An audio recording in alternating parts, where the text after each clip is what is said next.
Hello guys, nandito na po ako para sa insight ng dito, Fruit, IDC, Mac, at saka yung tech na yung mga natopic natin kahapon. So balikan natin, tapos may dinagdag tayong dalawa.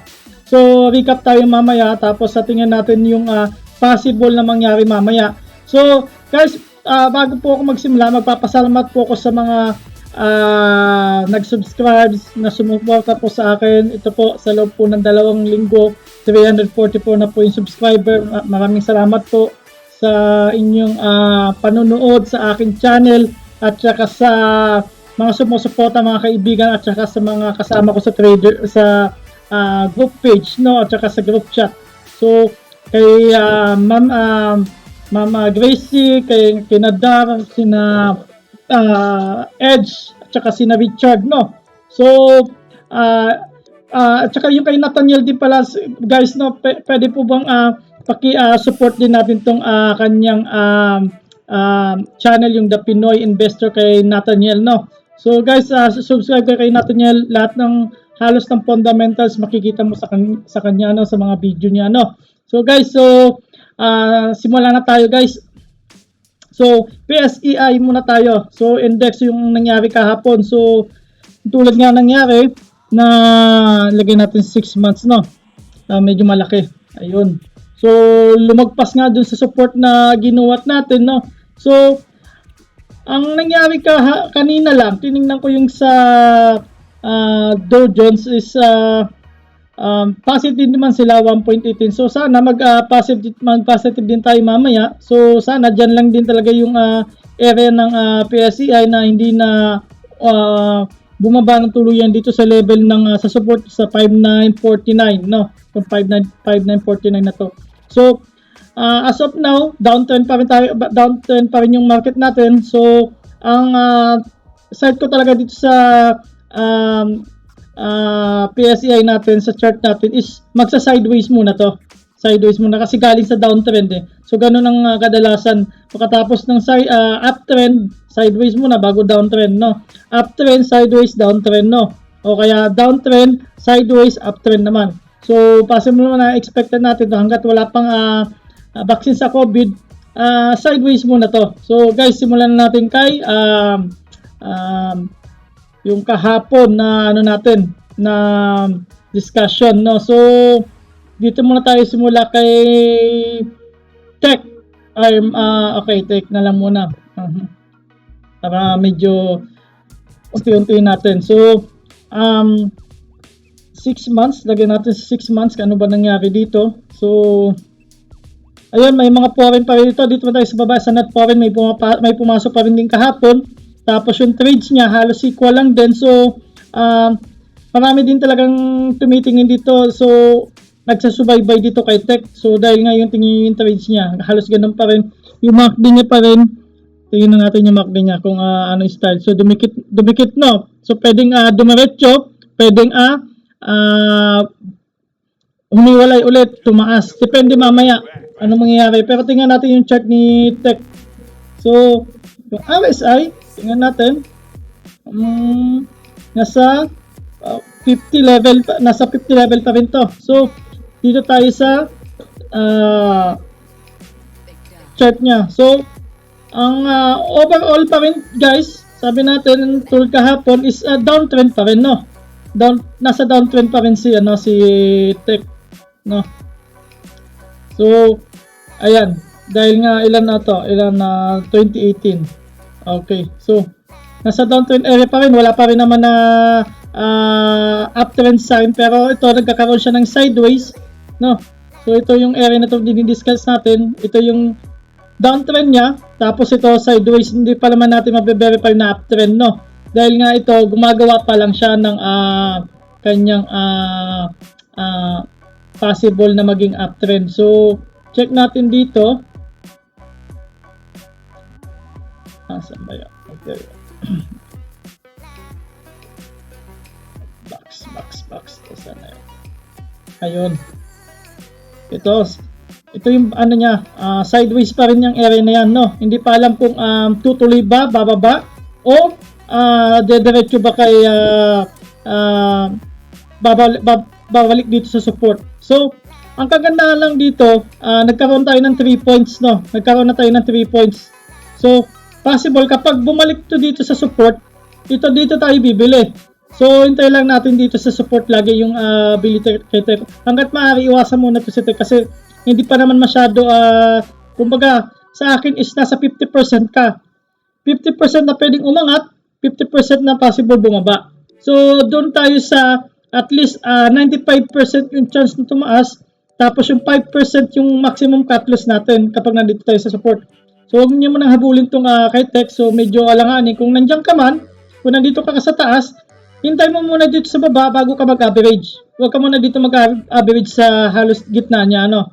So, pero possible din, tinitingnan ko din kasi to na kahit pa paano, meron siyang parang hindi ganun katibay na support, pero possible na mag-bounce siya, possible. Kasi dito sa line na to, no. Possible kasi nga ito, may mga stock kasi dito nagba-bounce ulad niya, no, nag-bounce siya. Dito din kasi itong area na to, ito. Halos pagdating dito kumahalik dito sa support, nagba-bounce, no. Bumabalik. So, tingnan natin baka mamaya mag-bounce to. Pero just in case para sa akin, wag niyo muna subukan to. At maiwasan niyo muna. Baka mamaya tumuloy yan dito. Okay lang sana kung mag-consolidation. Pero mas maganda kung mag-consolidation siya para masabi nating uptrend siya. Mabasag niya tong line na to na nasa around 9.84 or 9.9, no? 9.85 mabasag niya to para susunod babasag niya ulit to para tuloy-tuloy na yung uptrend niya, no? So as of now, sideways pa rin yan. So dito tayo kay sunod MAC, mag-MAC tayo bago M-wide. Yan, si MAC. So tulad ng sabi ko guys kahapon, tingnan natin yung mga foreign lumalabas pa rin. So na-hype nga lang talaga to, no? So confirm talaga na hype kasi bumalik eh, no? Halos yung volume niya nung pag-uptrend niya, yung umangat siya, ilang percent yun, so mga 16%, bumaba naman siya ng 9%, no? So yung mga naipit, nag-sell din, no? So ito, halos na natin yung trade numbers niya, halos unti lang yung pumasok kahapon kasi nung tumaas siya, nung 16%, no? So ibig sabihin talaga, kasi ito nga yung graph na to, ito sa may trades niya, pababa yung trades of numbers niya, no. Mas maganda kasi sa isang stock yung dahan-dahan yung trade numbers tumataas para masabi natin, tapos sumasabay yung volume, sumasabay yung price para masabi natin yan is uptrend, no. So tingnan natin yung RSI natin, tingnan natin bumaba pa rin, no, bumalik pa rin dito sa nasa 55 siya, no. So dito tayo sa kay Max sa chart niya, check natin yung trend, yung overall trend niya, kung anong sitwasyon. So October, July, so mga 8 months downtrend siya, nabasag pa lang yung downtrend niya dito, magsa-sideways pa lang siya. So hindi pa natin masabi kung uptrend talaga to. So kumbaga iwasan muna natin hangga't maaari, kung bibili man tayo, sa support lang tayo, no. So palaki natin 6 months. Ayun. So ayan guys, no. Hintay muna natin dito sa support level 6.2, no. 6.1 to 6 pesos, no. Hintayin muna natin diyan kasi tingnan nyo, hindi na naman nabasag tong resistance niya dito eh. May isang hindi naman kalakasan pero nagba-bounce siya dito eh. Ito ding area na kasi nagba-bounce din siya dito. Kaya ito, nag-bounce din siya nung pangalawa. So possible maging resistant to, no, in the future, no. So halos tatlong candle na yan ang tumatama. So verified na resistance na natin yan na bago. So hintayin na naman natin dito sa area na to bago umakyat, no. So kapag na-break yan, na-break tong resistance na to, na area na yan, ayun, pwede tayo mag-posisyon kahit unti, no. Kahit unti lang, 10%, 15% o 20%, no. So unti-unti lang para yung masaktan maliit lang. So wala pa naman din na sign na magiging uptrend dahil nga tingnan natin yung chart na to, ganyan pa rin. Kung titingnan natin dyan, lumabas. Pero kung dito, ayan, medyo maganda yan. So maghihintay tayo ng verification ng isang candle na tumama ulit dito para masabi natin at lumabas siya dito sa area sa dalawang resistant na para masabi natin uptrend. Pero ang laro niya pa rin, masabi natin is magsa-sideways pa rin niya siya. Yung area na yan. Yan. Sideways pa rin siya. So, itong pinakamagandang laruin para madaling ma-identify yung support and resistance sa sideways. Kapag sa support level, bili ka lang. Tapos, kapag alam mo nang malapit na sa resistant, sell mo na. No? So, sunod tayo kay M-wide. M-wide. Ayan, yung kahapon na chart pa rin natin para hindi natin overall, downtrend pa rin. So, tingnan natin pa rin kung totoo nga. Ayun nga. Downtrend pa rin guys, no? So, wag tayong umasa muna kapag mga downtrend yung stock na possible na tuloy-tuloy yung pag-aakyat. Kasi kapag nasa downtrend, pigil na pigil yan, no? So, as of now, sideways pa rin si M-wide. So, tulad nga niyan, no? Hindi siya tumuloy, no? So, possible. Tingnan natin dito kasi may nakikita ko dito na yung future niya na possible na maging support, no? Possible na mag-bounce yan dito sa area na to. Kasi yan, ilan yung candle na tinamaan, no? Possible na bounce yan. Tapos dito muna maglaro. Ilan ba ang average ito? Possible. Kung sakaling pumasok ka man dito, 12%, so medyo malaki din, no? Possible. Ngayon, kung ikaw may position ka na dito sa baba, dito ka naka-position sa baba, huwag mo munang i-sell, no? Hintay mo muna itong bagong support na ginawa na kung tatagos ba o magbabounce, no? Ngayon, kung wala ka pang position, wala ka pang position, hindi ka pa nag-entry dito, so hintayin mo munang mag-bounce dito, tapos mabasag tong itong resistance na to kasi medyo magandang magiging profit mo kapag nabasag yung resistance na to, eh. Yan, no? Hanggang dito, laki niyan, no? So abang-abang tayo dyan. Yan lang yung area na, pero wala pa naman siya sign ng uptrend, no? So 2 points pa rin. So kailangan is 3 points talaga. 2 points pa rin yung 1 point, so 2 points pa rin. So dapat 3 points ang masabi natin is ma-verify na uptrend na siya. Kasi kailangan natin makita yung candle dito susunod na tatamaan nito, no? So ganun pa rin, sideways pa rin talaga overall dito sa current natin sa ilang week to, mga 2 linggo. So sideways siya sa loob ng 2 linggo. Dito tayo kay tapos na kay M-wide, M-tech, yung bago natin kay yung Prot at saka IDC, yun. So si IDC umangat to kahapon. May papakita ko kay Prot pala to guys, no? Sorry. Itong kay Prot, medyo interesting talaga to, eh. Kay Prot, nakikita ko yung trades niya, medyo gumaganda. Ngayon guys, kung mapapansin nyo dito kay Prot, ang overall pa rin nito, downtrend pa rin siya, no? Nasa downtrend, tapos dito, sideways siya, ditong area na to. Titingnan nyo to guys, sideways pa rin siya. Yung area na yan, no? Sideways pa rin siya. Ang kagandahan dito, kapag gumuhit ka ng trend, magandang kay Prot dito. No? Yan, no? Maganda, no? Yan, magandang senyales na umaakyat unti-unti. Kita nyo yung level na to, itong support na to, at saka yung support na bago. Unti-unti siyang umaakyat, no? So, titingnan natin kung kaya mabasag dito.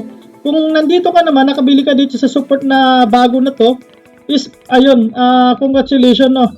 At least, naging aware ka sa support. Lagi tayo bumibili para hindi tayo masaktan, no? Ngayon, kasi kapag malayo sa support, ilang percentage lang ba to inakyat niya, no? 3% hindi masakit. Kung sakaling makabili ka man, okay lang din. Kung bababa dito, okay lang din. Pero kapag naipit ka doon sa taas, bili ka dito sa support, no? Bili ka sa support. Kapag naiipit ka sa resistance, ang bili lagi niyan sa sa support para yung average, yung malaki. Kaya dapat nga hindi niyo talaga nilalagay 100% yung pera mo. At least dapat 15%, 20%, maximum 25%. Kapag nag-entry ka lang, mababa lang muna para kung sakaling bumaba man, hindi ka masasaktan. So guys, no, interesting talaga to, baka mamaya tumuloy to. Kasi pattern to guys pattern to. Once na tumuloy yan dito, basag yan dito, tuloy yan. So, yung pangatlong ano niya, yung unang test niya, hindi na natuloy. Nag-second test siya. So, iniintay lagi natin yung pangatlong test. Kung kayang basag. Kung may pattern to guys, yung sa group natin, ipo-forward ko yung pattern ng chart. Yung packet na nababasag, dapat yung pangatlong pagtaas nito, yung ganito, yung pangatlo na ganyan, na yan, dapat mabasag yan para tuloy-tuloy. So, para maghanap ulit ng panibagong resistance, So, dito tayo kay, kay IDC. Ayan. Maganda rin tong pattern, yung chart ni IDC. So, guys, ilang term to? November, so, mga 7 months. So, nasa downtrend pa rin siya. IDC, So, ngayon, ang possible, gumagawa siya ng sideways. Kung mapapasin nyo ito yung area na to, halos sideways lang to. Itong area na to. Yan, Yung area na yan. Sideways yan, up and down, Naka-weekly chart tayo, guys, ha. So, medyo madaming, daily chart, daily candle, So, downturn pa rin siya. Ngayon, check natin kung possible siya mag-uptrend. So, ang kagandahan dito, ayan, Bigyan natin ng ganyan. So, unti-unti siyang umaakyat, Unti-unti siyang umaakyat. Itong kagandahan kay IDC. Pero, di pa natin alam kung mauuntog siya dito sa resistance niya, Kung mauuntog yan, balik yan dito sa itong area na to. Itong area na yan. Possible yan bago dito sa pinaka-support na strong, So, tingnan natin yung possible na support na to. Ayan.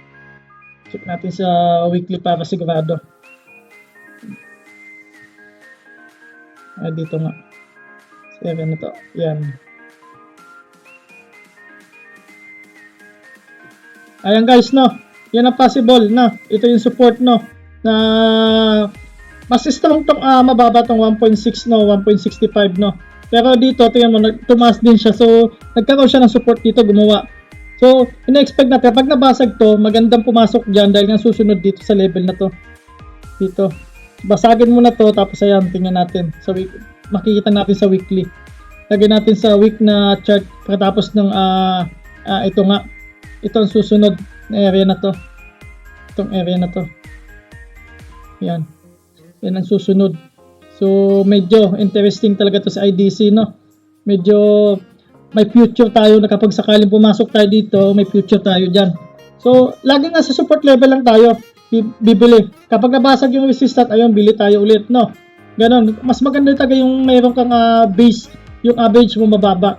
So, yan lang guys, kay IDC. Dito tayo kay MM. Tingnan natin si MM.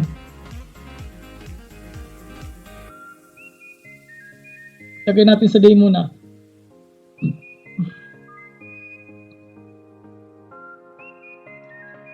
Medyo palaki natin. Stretch natin. Ayan. Ito natin, yung net foreign niya, may pumasok ba ito? Bumaba, may lumabas. May lumabas na net foreign, May lumabas kahit unti. Pero tingnan natin yung trades niya bumababa, guys.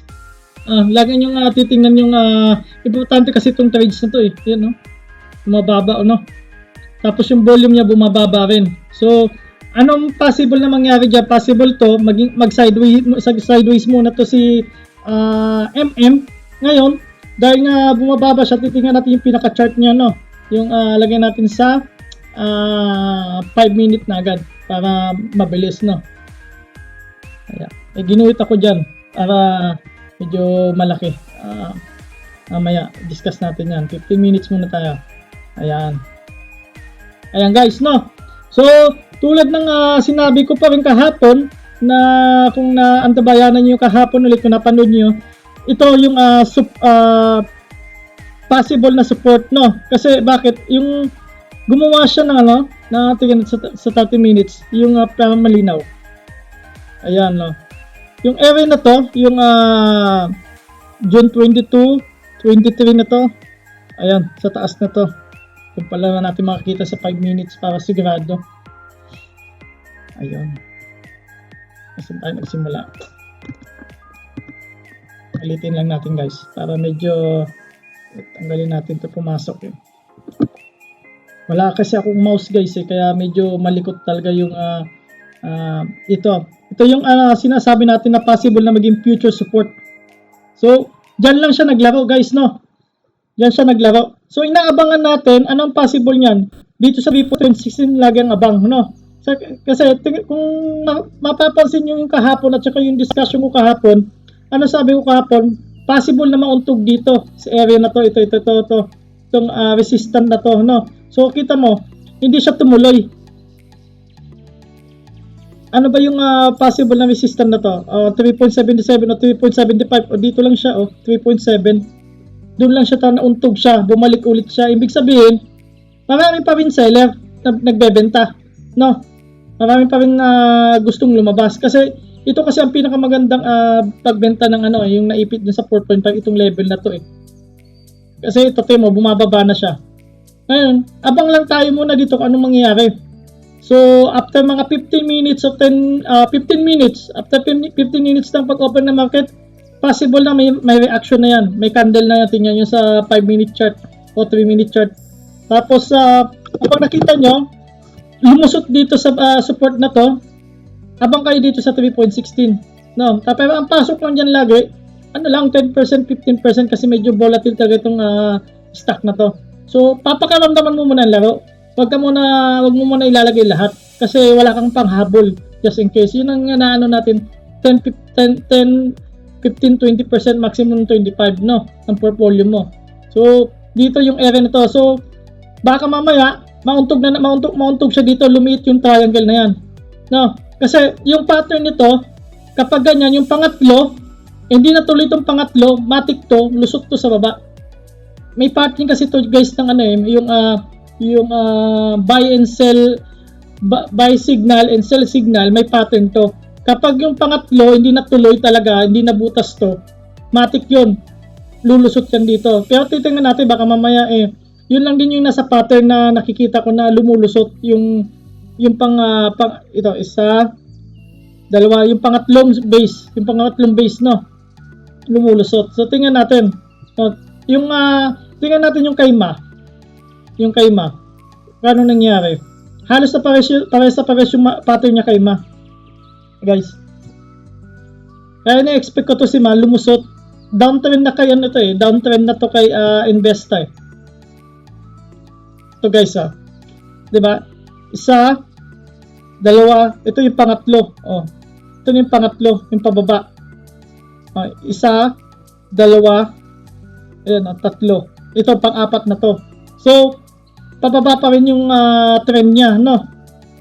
So kahit nasa support siya, kung mas maganda bibili sa di sa support no. Sa support lang lagi tayo bibili. Balik tayo kay MM. So doon pa rin tayo guys no. Stick pa rin tayo sa plano natin. So ganun lang. So tulad ng discussion na 3.16 ang abang lagi kasi dito matibay ito.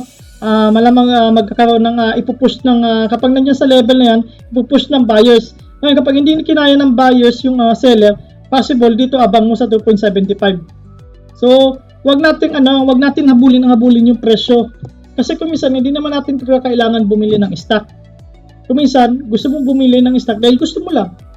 Pagkat yung ganong pakiramdam, dapat yung bibili ka ng stock, yung alam mong kikita ka. So, safe yung yung risk management mo, napaka-importante no dito no. Kapag nabasag to dito 3.6, kapag nabasag ito 2.75 no. Ngayon kapag umangat to at hindi nabasag itong area na to, matik to. Itong mamaya kapag hindi taga nabasag yan, matik yan no. Palit yan hanggang bumaba no. Tapos salo na lang dito sa 3.16. So yan lang mga possible guys na titingnan natin. So, ito yung huli kay dito. Ito yung paborito ko talagang, kahit kay Marvin Hemo, nadi-discuss na talaga ito si Dati hindi naman nadi-discuss to Paborito lang kami na nagtatanong sa kanya. Guys, overall, na-break na yung downtrend, no? Ayan guys, para makita ng iba, no? So kung bago lang kayo sa YouTube channel ko, please don't forget to click subscribe, no? Tsaka share nyo lang sa kaibigan nyo. So break na yung downtrend, tapos nagkaroon siya ng sideways. Ayun, itong sideways na to, baka mamaya kung ito yung sinasabi ko, pagkatapos ng downtrend, may sideways muna bago siya umakyat, no? So na-break niya na. So dito tayo sa sa palitin natin at least 30 minutes, no? Palitin natin para medyo maganda-ganda yung 15 minutes. Ayan guys, no? So yung tulad na sinabi ko sa inyo kahapon, yung nabanggit ko rin na possible lumusot ng 3.5. So nag 3.42 nga. So ngayon, dahil nga nangyari ito, hindi sabi ko nga kanina kahapon pala sa group chat, kapag hindi makabalik ng 3.5, possible niya baka bumutas ng 3.0, no? So pero kung makabalik to ng 3.5, yun ang kagandahan guys, kapag mamaya bumalik to ng 3.5 at doon na lang maglaro at least mga 5 days or maximum na mga 7 days, yun ang kagandahan para sigurado tayo sa 4 pesos, no? Kasi kapag ito ang pinaka-strong support na talaga kaya yung overall, kung titingnan natin yung pinaka-strong support, no, hindi talaga yung 3.2. Possible din mabasag yung 3.2 Possible na mabasag yung 3.2. Itong 3.3 possible pa yan. Pero yung around 2.9, 2.8, ayan, malakas talaga yan. Pero sana wag naman, no. Kasi nga tinitingnan ko din yung analyze ng iba na pagdating sa mga technical na malulupit talaga. May analyze sila sa 3.2, no? May analyze sila dyan. Pero tingnan natin mangyayari. Baka mamaya di kayanin. Kasi nga alam mo, may sa mga lalo kapag nakapasok dyan is new babe talaga, is panic talaga. Matik 'yon. Kasi sa market na nakakadalawin ka sa market yung iba kasi naniniwala agad. Huwag kayo maniniwala sa mga hype, no? Kapag ganito, kapag check nyo muna kung nasaan yung resistance, nasaan yung support bago kayo bumili. Pero sana, itong kayo dito, bumalik sa 3.5 tapos doon na lang maglaro.